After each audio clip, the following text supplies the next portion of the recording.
تحس وجعا فارتد ارتداد الجاهلية، محطم الأجنحة محروقا في هواك، فأصبح لغة عشقية يكتبها العشاق من على شفاهه كل يوم. فوق هذه اللغة المكسرة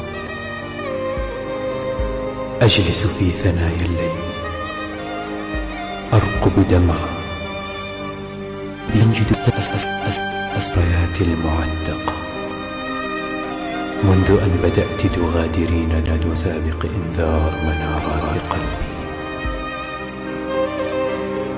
ممن تخافين؟ أتخافين الحب؟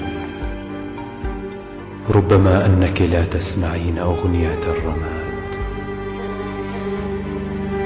أغنية أصرخ فيها كل يوم قبل الشروق وبعد الغروب في أنين الليل.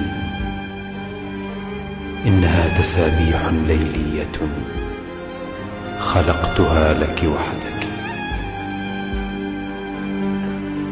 لك أستمر في عبث جنوني، في خصلات شعرك، في حلمي وفي وهمي المصطنع، ولا أتمنى له الحقيقة لأنني أحترف الأوهام. فالحقيقة مزيفة،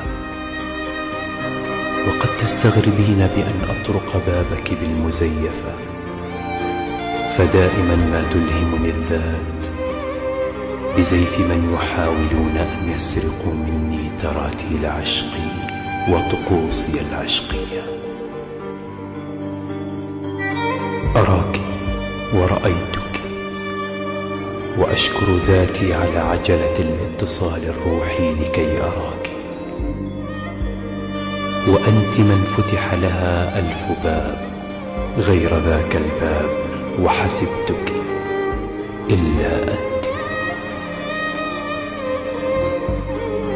ومضيت أرقص وأتابع لعنات جسدي مستديرا في كل اتجاهات العنف، صغيرها بكبيرها، أولها بآخرها، لكي أغفر لك وأهدي لجنوني شفقة آدمية تخطاها بكل العصور الحوائية، فلم أجد منفسا واحدا،